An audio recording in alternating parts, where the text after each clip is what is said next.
Rahasia saya bangkit dari keterpurukan, inilah amalannya. Bismillah, Assalamualaikum warahmatullahi wabarakatuh. Alhamdulillah ya sahabat Kahfi, bisa berjumpa kembali. Semoga apa yang menjadi hajat kita Allah kabulkan dengan mudah, cepat, serta berkah. Bagi semua sahabat yang langsung subscribe, semoga saya doakan langsung hajatnya terkabul. Dan yang belum subscribe, makanya cepat di subscribe. Untuk lebih lanjut ya sahabatku, simak di kesempatan kali ini testimoni atau pengalaman saya pribadi ya, ketika saya bangkit dari keterpurukan. Bangkit itu memang susah, bangkit itu memang tidaklah mudah, tetapi kita harus bisa bangkit, karena dengan kita bangkit kita akan mendapatkan kebahagiaan. Sesungguhnya kebahagiaan akan mendatangkan apa? Yaitu ketentraman. Untuk lebih singkat, kita simak sahabatku ya, kisahnya sebentar lagi. Sabar dulu ya sahabat. Oke. Sahabat Kahfi, sambil menikmati pemandangan yang ada di sekitar Tasik ya. Ini ada di sekitar Tasik, tepatnya ada di Tenjo Waringin. Dan semoga ya sahabat, alam menjadi saksi bahwa semua sahabat ingin segera yang punya hutang terlunasi, yang belum mempunyai pasangan segera diberikan pasangannya, yang lagi mempunyai berbagai macam hajatnya, semoga Allah kabulkan dengan mudah, cepat, serta berkah. Sebelum ke tema pembahasan, ayo kita sholawat dulu 3 kali. Sallallahu ala Muhammad, sallallahu ala Muhammad, sallallahu ala Muhammad. Kita sholawat Jibril saja yang mudah. Begitu ya sahabatku ya. Sahabatku, waktu itu ya, saya memang sangat bingung. Sangat benar-benar tidak tahu apa yang harus saya lakukan. Nah, di sini sebenarnya saya udah ceritakan ya di video sebelumnya, tetapi saya akan ceritakan dengan bisa disebutkan karena kan perjalanannya ini sekitar 11-12 tahun ya sahabatku. Tetapi itu perjalanan ya harus saya ceritakan sesingkat-singkatnya. Tetapi ya mudah-mudahan bisa dipahami ya dan bisa dipraktekkan. Begini sahabat, jujur waktu itu salah satu hutang paling besar, hutang yang pernah saya dapatkan ya waktu itu. Bukan saya dapatkan ya, yang saya rasakan. Dan hutang itu Masya Allah ya sahabat, membuat saya kebingungan. Tujuan waktu itu saya meminjam ke salah satu leasing gitu kan, untuk memajukan usaha saya.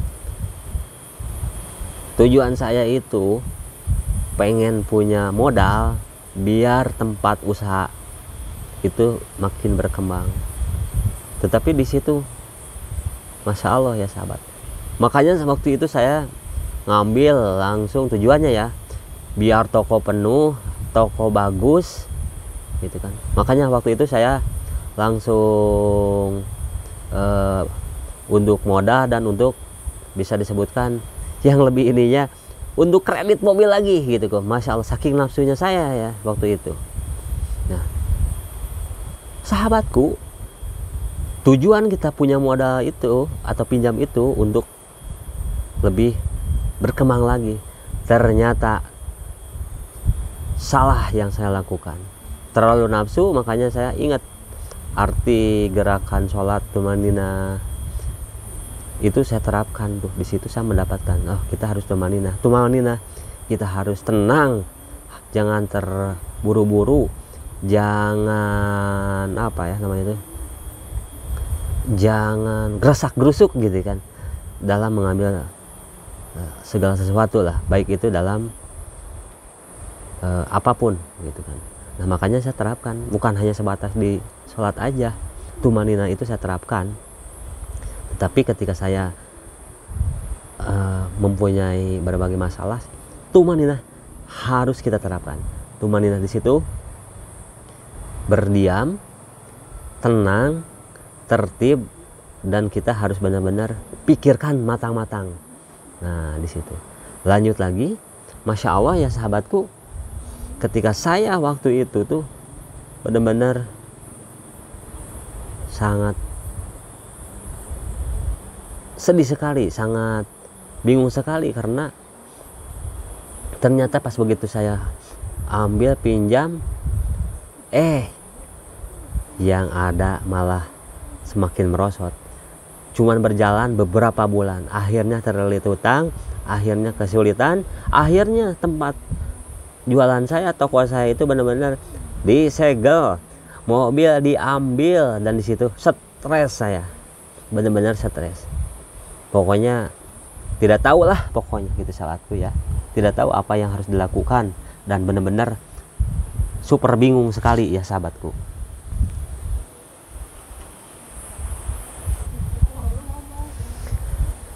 Waktu itu saya benar-benar bingung. Waktu itu nggak tahu harus melakukan apa yang saya harus kerjakan gitu kan. Tetapi di situ alhamdulillah ya sahabat. Waktu berpikir saya begini, udah saya sekarang harus pasrah. Saya tidak punya apa-apa. Saya udah lagi bangkrut. Saya lagi benar-benar pusing. Saya benar-benar nggak tahu. Pokoknya ngeblank lah sahabatku. Di situ alhamdulillah. Ada di situ waktu itu saya di Jakarta ya sahabat ya. Waktu itu saya melakukan usaha di Jakarta, dan Masya Allah gitu ya sahabat, saya bersama ada yang selalu ini ya, Riado sama saya waktu itu ikut. Pada itu sengaja saya, udah kamu temenin ada salah satu karyawan yang di Cianjur ya sahabat. Nah di situ Masya Allah sahabat, alhamdulillah atas izin Allah saya diarahkan. Akhirnya saya harus hijrah, dalam arti hijrah harus bisa merubah yang super perubahannya gitu kan. Ya, akhirnya saya di situ udah alhamdulillah saya menentukan yang pertama kali saya ingat, udahlah selama ini tidak banyak sholat berjamaah gitu kan. Dah di situ saya yakinkan hati, akhirnya saya yang pertama ketika kita lagi mempunyai masalah, pasrah sahabat gitu. Alhamdulillah akhirnya saya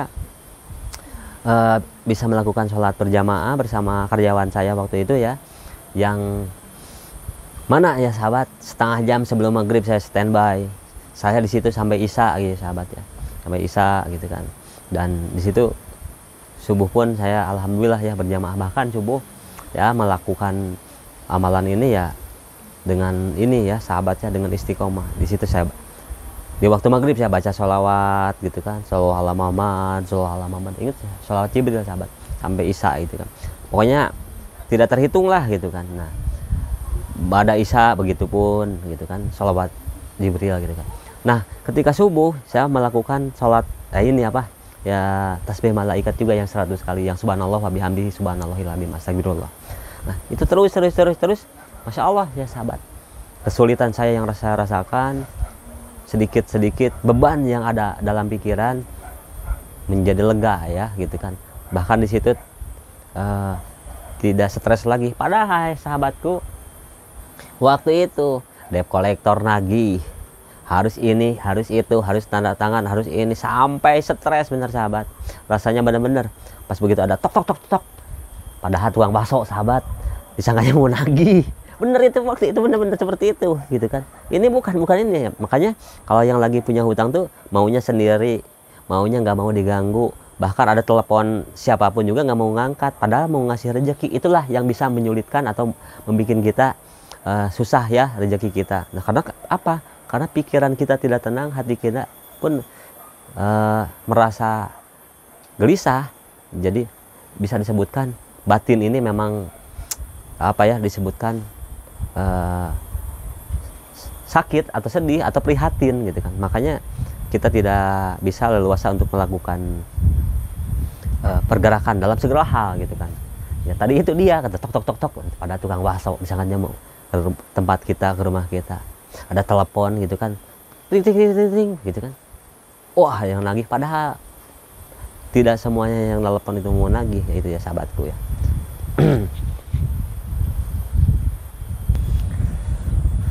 Jadi waktu itu saya harus melakukan perubahan yang sangat cepat, harus perubahan yang sangat dahsyat. Pokoknya tidak perlu memikirkan lagi masalah waktu itu ya.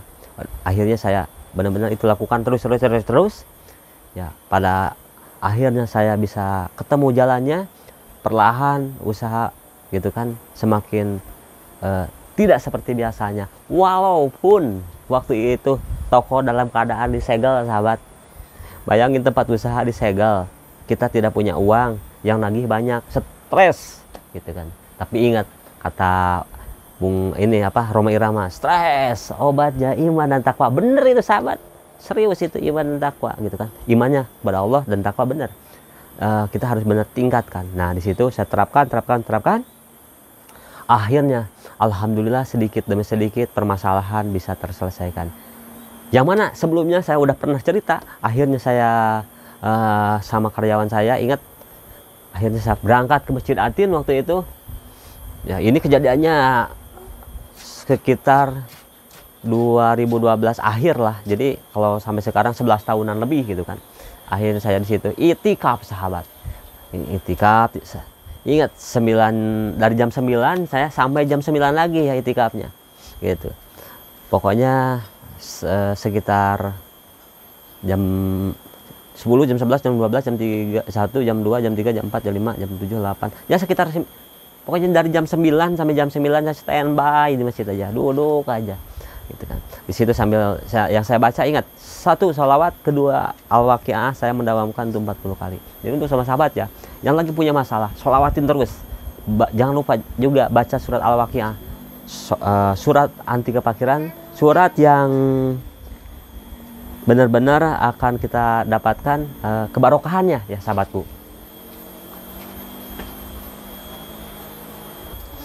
Jadi untuk sama sahabat ya, kesimpulannya memang di video sebelumnya ya, yang ini silahkan bisa ditonton. Ini untuk mempersingkat aja ya. Jadi pada intinya ketika kita lagi terpuruk, yang pertama kita harus kembali kepada siapa? Pada Allah, tentunya dengan kita melaksanakan perintah-perintah Allah. Itu ya, 1.